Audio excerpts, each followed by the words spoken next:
This is Houston Newsmakers with Khambrel Marshall.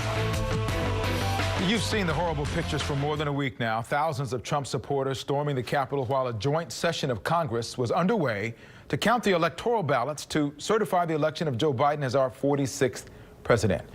Many of those rushing the Capitol were doing so after they'd been told by President Trump that if they, quote, didn't fight like hell, they're not going to have a country. And we will never give up. We'll never concede. And perhaps the foundation of what all of this would happen is when he said, we won this election and we won it by a landslide.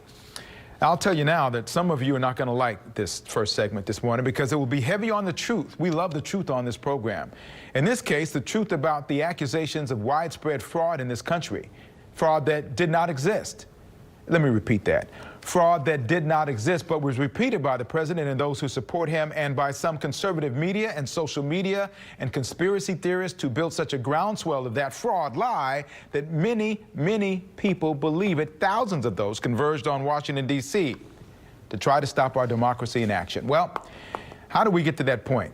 And what will it take for all of those who have believed the lie to realize it? Dr. Tom Kolditz is here this morning to talk about that. He is the founder director of the Ann and John Doerr Institute for New Leaders at Rice University, a retired brigadier general who taught at West Point for many years, specializes in leadership and psychology, 3 master's degrees and a PhD is some of that foundation. Good morning, Dr. Kolditz. Thank you in advance for being willing to not only talk about this conversation, but to also go into the next section with our Newsmakers Extra as well. How do we get to this point where millions of people believe something, they fell for something that at this point we know is not true? Conspiracy theories and the way that they work on people's sense of objectivity it's really a fairly straightforward and simple process. And the first study on this kind of process occurred in 1954. By a psychologist named Leon Festinger. And what he was able to do is put his researchers in with a UFO-based religious cult that had predicted a spaceship was going to land and take them away, and then the world was going to be destroyed by a flood. And they specifically said it was going to happen on December 21st, 1954.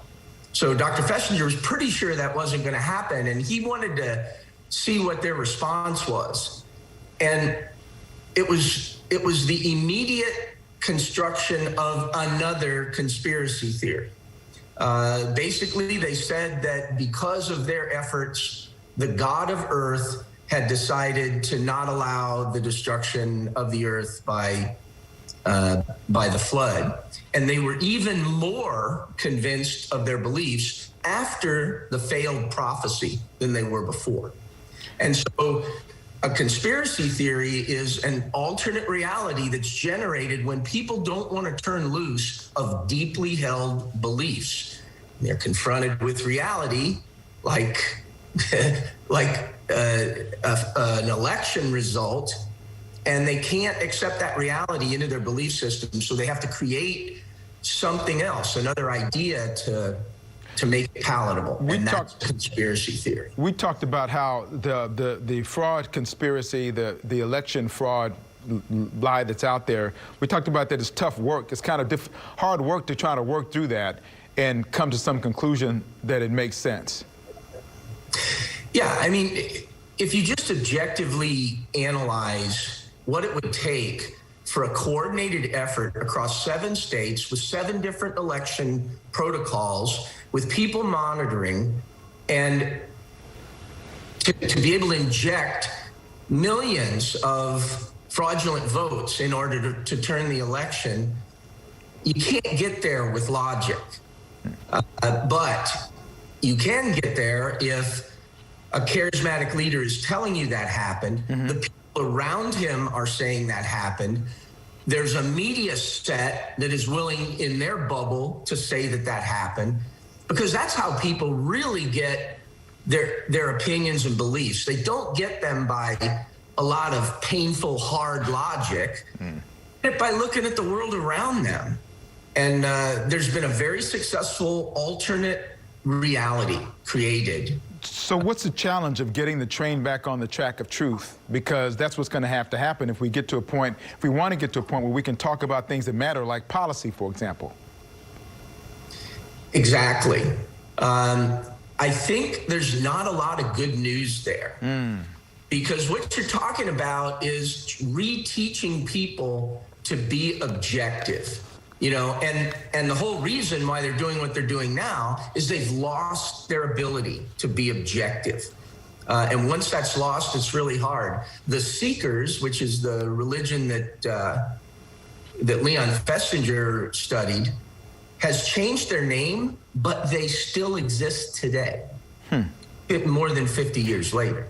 You know, we watched legislators throughout this process, and some during the impeachment hearing. Some were saying things that weren't true, but there's no fact-checking done in that environment. A lot of that has been happening along the way, that some of these elected officials have been perpetuating some of these things that we know really don't have much truth to them. How much blame/responsibility do the elected representatives have for festering these kinds of things, either on both sides of the aisle? Well, when an elected official embraces a conspiracy theory because it's instrumental for them, because it can help them get ahead, when they know it's not true. I mean, you know, a senator who's a Harvard-educated lawyer believing this? No. But they do it for instrumental reasons, and it lacks integrity. I've got a great quote from a Texan here. If we do not, as Americans, confront the crisis of ethics and integrity in our society and among our leaders, then American democracy as we know it is entering its twilight years. When we as a people, a free people, go wobbly on the truth, even on what may seem the most trivial matters, we go wobbly on America. Rex Tillerson said that in 2018. And it has come true in spades. We have a lot more to talk about. We're going to continue our conversation on Newsmakers Extra, where, among other things, we're going to talk about the challenge that President Biden has, as we've talked about that a little bit. That's going to be quite a big challenge as he takes office next week. Thank you again, Dr. Kolditz.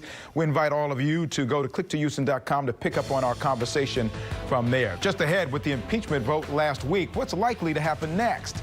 KPRC legal analyst Brian Weiss is here to talk about the possible path of an impeachment trial and what options President Trump might still have along the pardon route.